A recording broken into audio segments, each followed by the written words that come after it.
Friends, today we will talk about the world-famous book, Man's Search for Meaning, written by Dr. Viktor Frankl.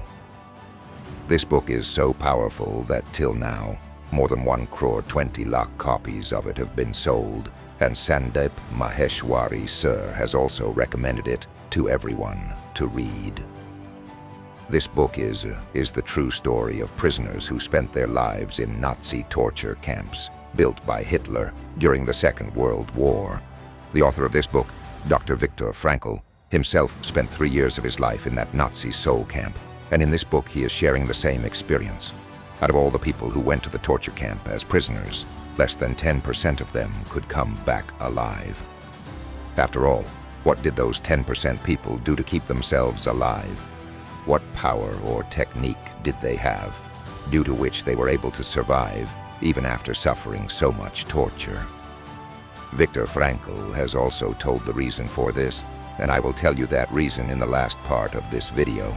If you want to make yourself mentally strong, watch this video in full, and if possible, read this book once. So let's start. For the past several days, about 1,500 prisoners were traveling for 2,400 hours. The train compartments were so jam-packed with prisoners that only the upper part of the windows allowed a little glimpse of daylight. After this, the train started shunting near a big station. One of the prisoners shouted, "There is a sign here, Nazviz." In that one moment, it seemed as if everyone's heart stopped beating. No, this name was another name for gas chamber, crematorium, and mass murder of prisoners for everyone.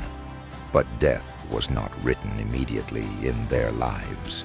That train moved forward slowly, and the death of all of them was averted. Finally, our train reached the destination. For the past 4 days, a piece of double roti was the only means of filling the stomach for every prisoner. We were asked to leave our luggage in the train and form queues. 2 lines of men and women were passing in front of a senior officer who was signaling the prisoners to go left or right with a finger of his hand. None of us had the slightest idea of what terrible meaning could be hidden behind the man's finger signals. Most of his signals were for the left side only. We understood the meaning of that finger play that evening. This was the first decision taken for our life or death. For most of the people in our convoy, about 90% of the comrades, it was a death decree. Those who were sent to the left were sent straight from the station to the crematorium, and then they were put to deep sleep forever. When we went inside, an officer was already there waiting for all of us. He said, "I give you all 2 minutes, and this time will be according to my watch. Within these 2 minutes, you have to remove all your clothes." People started tearing their clothes without hesitation. Time was running out, and they were getting more and more nervous. They were nervously fidgeting with their underwear, belts, and shoelaces. Then we heard the first crack of the whip. Leather whips were being lashed on our naked bodies. After this, we were herded into a room where we were shaved. Not a strand of hair was left on any part of our bodies, including our heads. In the evening, the prison officer gave his speech in our hut, pointing to the beams hanging from the ceiling, and said that if anyone tried to hide money or anything valuable, he would hang him from those beams and kill him. Most of the prisoners were made to wear uniforms made of tattered rags, in comparison to which even the ravens used to scare away crows in the fields would look handsome. Mud was spread between the huts of the camp. The more one tried to clean it, the more one had to come into contact with it.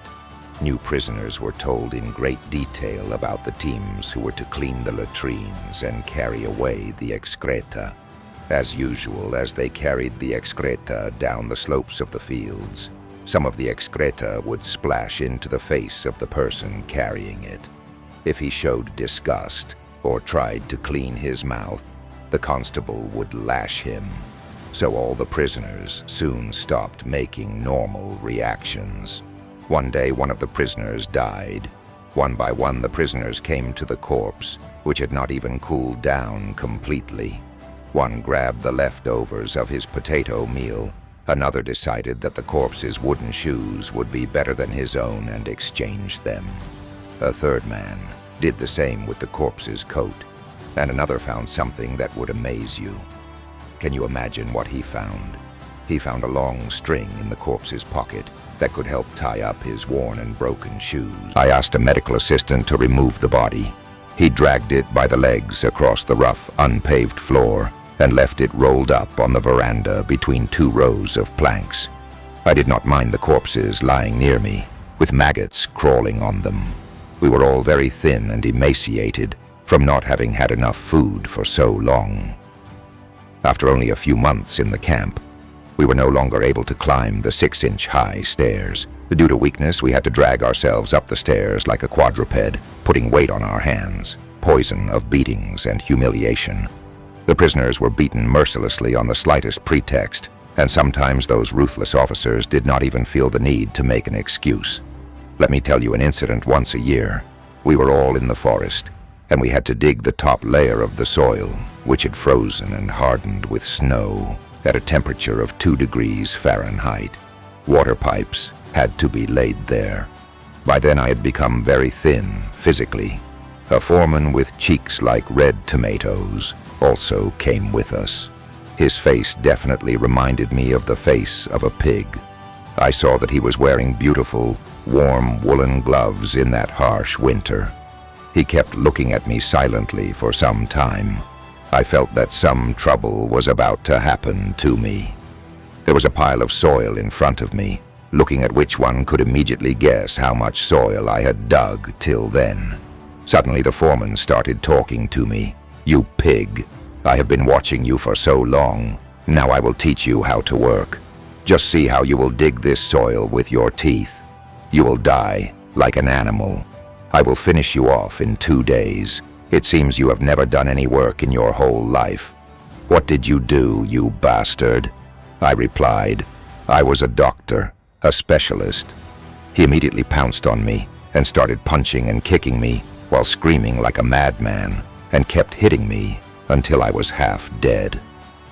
An ordinary laborer lived on a piece of double roti of 2.5 tons, along with a thin vegetable like kechdi in water and that rotten liquid instead of meat. Our hunger increased even more when we saw the soup distributor trying to reduce the amount of soup in his share and fill his pot completely. But no one is surprised, because any one of us would put ourselves in his place and do the same. The conditions in the camp hospital were also worth thinking about. The barracks had no blankets or bed sheets. There were only a few shabby and dirty planks and mats made of straw that had hardened and tangled. The first thing that happened when a prisoner entered the barracks was that his head was immediately shaved, and he had to remain naked for 3 days. He was given a rag with a strange smell to cover himself with, in the temperature that changed every day. Because of this, all the prisoners fell victim to pneumonia very quickly. The author of the book says that if we had to give an example of the most heinous cruelty of this concentration camp, it would be that when we could not get drinking water, we had to drink the water squeezed out of our blankets. Despite this cruelty and pain, Viktor Frankl and some other prisoners managed to survive. He found that having some purpose in life is very important. If you do not have a purpose, you will not be able to face any difficulty. Viktor Frankl has explained this fact very beautifully in his book. Finally, as Viktor Frankl himself said, "The purpose of life is in finding some purpose. If we have a purpose in life, we can overcome any difficulty." Thank you.